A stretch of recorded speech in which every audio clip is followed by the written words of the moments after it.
Hello friends, very good evening. Welcome to economy everyday.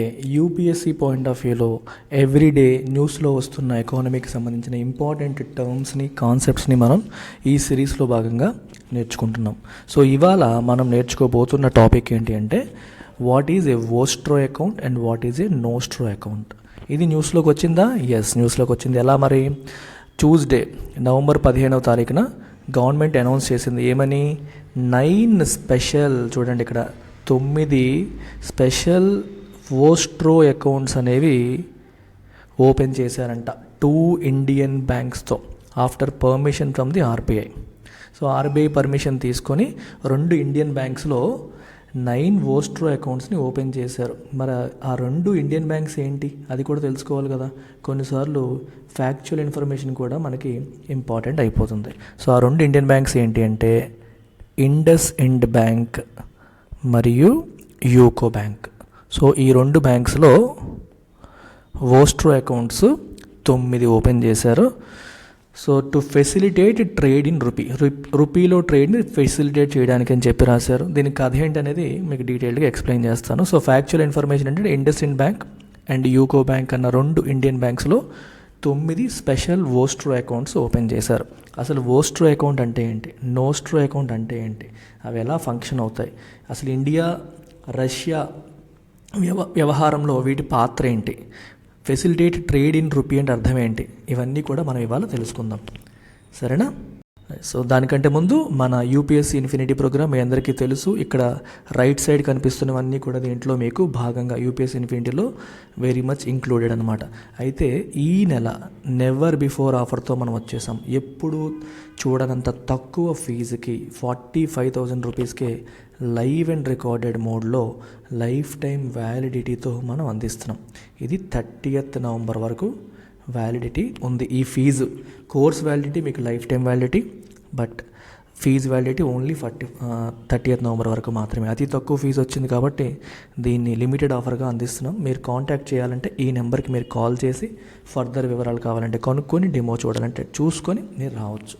వీటన్నిటికీ మీకు complementary access కూడా వస్తుంది. సరేనా? సో మరి టాపిక్లోకి వెళ్ళిపోదాం. సో ఫస్ట్ ఇవాళ మన టాపిక్ అర్థం చేసుకునే ముందు let's try to understand these 2 words. Vostro అలాగే నోస్ట్రో అని 2 పదాలు ఉన్నాయి. మరి ఈ 2 పదాలకి ఏదో ఒక మీనింగ్ ఉండాలి కదా, రైట్? ఈ పదాలు చూస్తుంటే నార్మల్ ఇంగ్లీష్ పదాలలాగా లేవు. నిజమే, ఇవి ఇంగ్లీష్ పదాలు కాదు, ఇవి లాటిన్ పదాలు. These 2 words are from Latin అనమాట. లాటిన్ లాంగ్వేజ్కి సంబంధించిన పదాలు.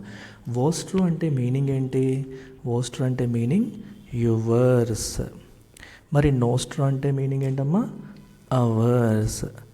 సో మరి వోస్ట్రో అకౌంటు, నోస్ట్రో అకౌంటు అంటే ఏంటో మనం అర్థం చేసుకునే ప్రయత్నం చేద్దాం. సో ఇప్పుడు ఇండియా రష్యా గురించి స్టోరీ జరుగుతుంది కాబట్టి ఇండియా నుంచి ఒక బ్యాంకుని తీసుకుందాం, రష్యా నుంచి ఇంకో బ్యాంకుని తీసుకుందాం. ఒక చిన్న ఎగ్జాంపుల్తో అర్థం చేసుకునే ప్రయత్నం చేద్దాం. ఇండియాలో మనందరికీ బాగా ఫెమిలియర్ అయిన ఎస్బీఐని తీసుకుందాం. రష్యాలో let's say there is a bank called SBR. ఉందో లేదో నాకు తెలియదు. స్టేట్ బ్యాంక్ ఆఫ్ రష్యా ఉంది అనుకుందాం ప్రస్తుతానికి అర్థం చేసుకోవడానికి. ఓకేనా? అనుకుందాం. అనుకున్న తర్వాత ఇప్పుడు రష్యాకి చెందిన స్టేట్ బ్యాంక్ ఆఫ్ రష్యా ఇండియాలో మన ఎస్బీఐతో ఒక అకౌంట్ ఓపెన్ చేసింది అనుకోండి. నా తరపున, అంటే ఎవరి తరపున? స్టేట్ బ్యాంక్ ఆఫ్ రష్యా తరపున మీరు ఒక అకౌంట్ని మెయింటైన్ చెయ్యండి అని state bank of Russia state bank of ఇండియాని రిక్వెస్ట్ చేసింది అనుకుందాం. దానికి మన ఆర్బీఐ పర్మిషన్ ఇచ్చింది అనుకుందాం. ఓకేనా? ఇప్పుడు ఎస్బీఐ ఒక అకౌంట్ ఓపెన్ చేసింది. ఎవరి కోసం ఓపెన్ చేసింది? స్టేట్ బ్యాంక్ ఆఫ్ రష్యా కోసం ఓపెన్ చేసింది. ఎక్కడ ఓపెన్ చేసింది? ఇండియాలో ఓపెన్ చేసింది. ఇండియాలో ఓపెన్ చేసింది అంటే అర్థం ఏంటి? దీంట్లో ఏ కరెన్సీ ఉంటుంది? రూపీస్ ఉంటాయి, అంతే కదా. State bank of Russia currency ఏంటి? రూపీ కాదు, రష్యన్ కరెన్సీ రూబుల్. వాళ్ళ కరెన్సీ ఏమో సో వాళ్ళ కరెన్సీ ఏంటమ్మా? రూబుల్ కదా. సో వాళ్ళ కరెన్సీ రూబుల్, కానీ వాళ్ళు మన ఎస్బీఐని రిక్వెస్ట్ చేసి ఇక్కడ ఒక అకౌంట్ని ఓపెన్ చేశారు. స్టేట్ బ్యాంక్ ఆఫ్ రష్యా వాళ్ళు ఓపెన్ చేయలేరు, వాళ్ళకి ఇండియాలో బ్రాంచ్ లేదు కాబట్టి మన ఇండియన్ బ్యాంక్ అయిన ఎస్బీఐని రిక్వెస్ట్ చేశారు, మీరే ఒక అకౌంట్ని ఓపెన్ చేయండి, మెయింటైన్ అవర్ ఫండ్స్ అని చెప్పి మెయింటైన్ అవర్ ఫండ్స్ అని చెప్పేసి ఇప్పుడు రష్యన్ బ్యాంక్ అయిన ఎస్బీఐని రిక్వెస్ట్ చేసింది, దానికి ఆర్బీఐ పర్మిషన్ ఇచ్చింది అనుకుందాం. ఇప్పుడు మన ఎస్బీఐ పాయింట్ ఆఫ్ వ్యూలో జాగ్రత్తగా వినండి. ఎస్బీఐ పాయింట్ ఆఫ్ వ్యూలో అంటే వాళ్ళ పర్స్పెక్టివ్లో ఈ పర్టికులర్ అకౌంట్ని ఏమంటారో తెలుసా? It is called vostro account. ఎందుకు వోస్ట్రో అకౌంట్ అంటారు? మీరు ఈ పాటికి చెప్పేయచ్చు. వోస్ట్రో మీనింగ్ ఏంటి? Yours, which means your money with us. ఇప్పుడు ఈ అకౌంట్లో ఇక్కడ కనిపిస్తున్న ఈ పర్టికులర్ అకౌంట్లో ఏదైనా మనీ ఉంది అంటే అది స్టేట్ బ్యాంక్ ఆఫ్ ఇండియాది అవుతుందా? అవ్వదు కదా, ఎస్బీఆర్దే. కానీ ఎస్బీఆర్ తరపున ఎస్బీఐ మెయింటైన్ చేస్తుంది. సో అందుకే ఎస్బీఐ ఏముంటుంది? Your money with us. So SBI point of వ్యూలో దిస్ పర్టికులర్ అకౌంట్, ఎస్బీఆర్ యొక్క అకౌంట్ మనం ఎస్బీఐ మెయింటైన్ చేస్తుంది కదా రూపీస్లో, ఈ పర్టికులర్ అకౌంట్ని వోస్ట్రో అకౌంట్ అంటారు, which means your money with us. ఇప్పుడు నోస్ట్రో అకౌంట్ కదంటే వద్దాం. సో ఇదే అకౌంట్ని, సేమ్ అకౌంట్ని మీరు ఎస్బీఆర్ పాయింట్ ఆఫ్ వ్యూలో చూడండి. ఎవరి పాయింట్ ఆఫ్ వ్యూలో? రష్యన్ బ్యాంక్ అయిన ఎస్బీఆర్ పాయింట్ ఆఫ్ వ్యూలో ఇదే అకౌంట్ని ఎస్బీఆర్ పాయింట్ ఆఫ్ వ్యూలో మీరు గమనించినప్పుడు మీకు నోస్ట్రో అనే పదం తడుతుంది. ఎందుకు తడుతుంది మీరు ఒకసారి ఆలోచిస్తే మీకు అర్థమైపోతుంది. సేమ్ అకౌంట్, నేను అకౌంట్ మార్చట్లా, ఇదే account when you're looking from Russian bank it is referred to as nostro. ఎందుకని? రష్యా వాళ్ళు ఏమనుకుంటారు? అవర్ మనీ, మా డబ్బు, అవర్ మనీ విత్ యూ, అంతే కదా. రష్యన్ బ్యాంక్ యొక్క డబ్బు అది ఎవరి దగ్గర ఉంది? ఎస్బీఐ దగ్గర ఉంది. సో ఒకటే అకౌంట్, అది ఎస్బీఐ పాయింట్ ఆఫ్ వ్యూలో your money with us. So vostro account అయింది. ఈ అకౌంట్ని ఎస్బీఐ వాడు వోస్ట్రో అకౌంట్ అని రాసుకుంటాడు. అదే అకౌంట్ని రష్యన్ బ్యాంక్ నోస్ట్రో అకౌంట్ అంటుంది. అర్థమైందా? ఇంతే కదా, నోస్ట్రోకి వోస్ట్రోకి డిఫరెన్స్ ఇంతే. అయితే మరి ఒక ఎగ్జాంపుల్ తీసుకుంటే మీకు ఇంకా బాగా అర్థమవుతుంది. సమస్య ఏంటి? రూపీ ట్రేడ్, దాని గురించి కూడా మాట్లాడారు కదా. సో ఆర్బీఐ ఇదంతా ఎందుకు చేస్తుందంటే to facilitate trade in rupee. అంటే అర్థం ఏమిటి?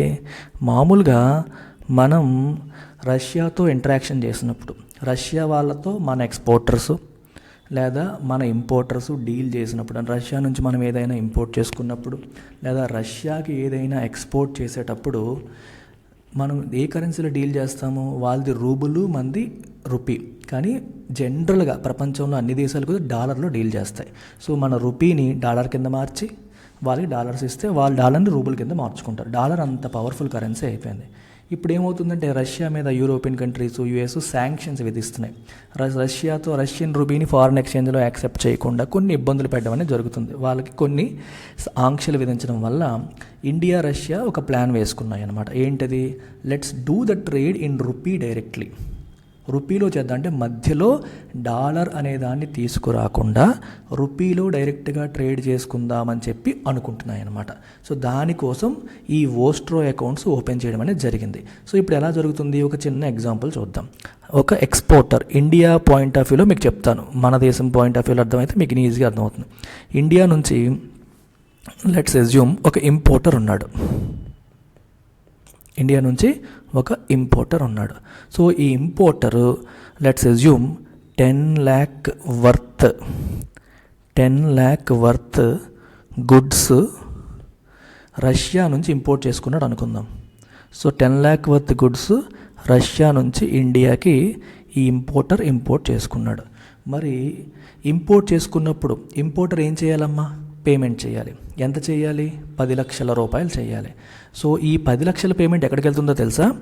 It goes to this particular nostro account. ఇందాక మనం రాసుకున్న నోస్ట్రో అకౌంట్ ఉంది కదా, ఆ అకౌంట్లోకి వెళ్తుంది.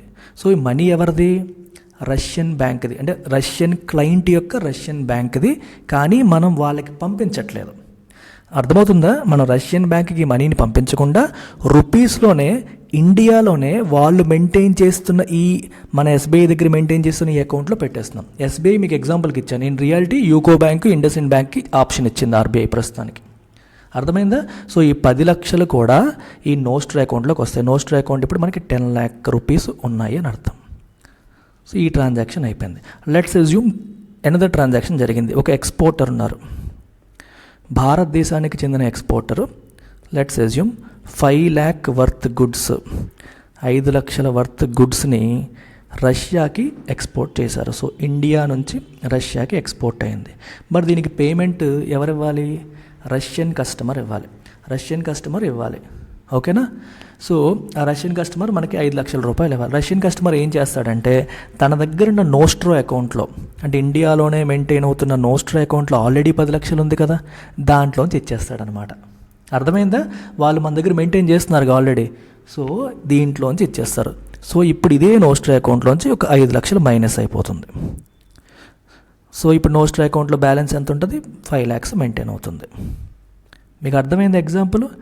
ఈ రకంగా రూబుల్ అనేది మధ్యలోకి తేకుండా, డాలర్ అనేది మధ్యలోకి తేకుండా ట్రేడ్ అనేది రూపీలోనే చేసే ఒక అద్భుతమైన అవకాశాన్ని ఈ నోస్ట్రో అకౌంట్స్ అనేవి ఇస్తున్నాయి.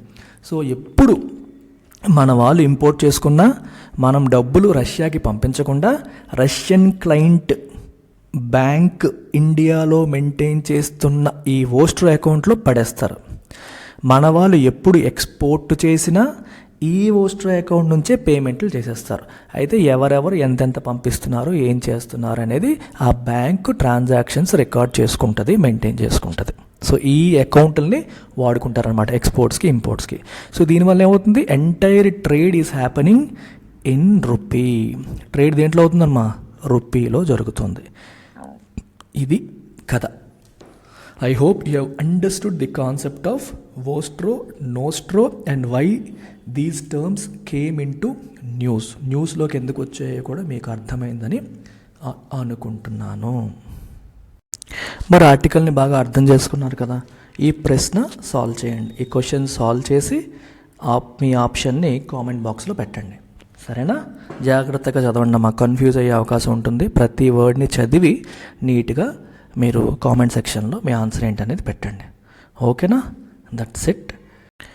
ఎకానమీ అనే టాపిక్ మీకు ఇబ్బందికరంగా అనిపిస్తే నా course UPSC economy life time వ్యాలిడిటీతో అందుబాటులో ఉంది.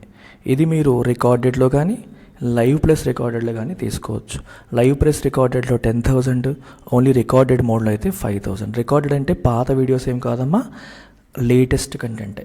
లైవ్లో ఉంటే డౌట్స్ అడిగే అవకాశం ఉంటుంది, రికార్డెడ్లో ఉండదు. వీడియోస్ అయితే సేమే ఉంటాయి. ఇది మీకు అందుబాటులో ఉంది. ఇది కూడా మీరు మన వెబ్సైట్ ltxclasses.comలోకి లాగిన్ అయ్యి డైరెక్ట్గా వెబ్సైట్లో పేమెంట్ చేయొచ్చు, లేదా ఈ నెంబర్కి కాంటాక్ట్ చేసి జాయిన్ అవ్వచ్చు. ఫుల్ కోర్స్ ఆల్రెడీ కోచింగ్ తీసుకున్న వాళ్ళు, ఓన్లీ ఎకానమీయే ఇబ్బంది అనుకునే వాళ్ళకి ఇదొక మంచి golden opportunity. Entire syllabus is covered by me. So make use of this. Take care. Bye.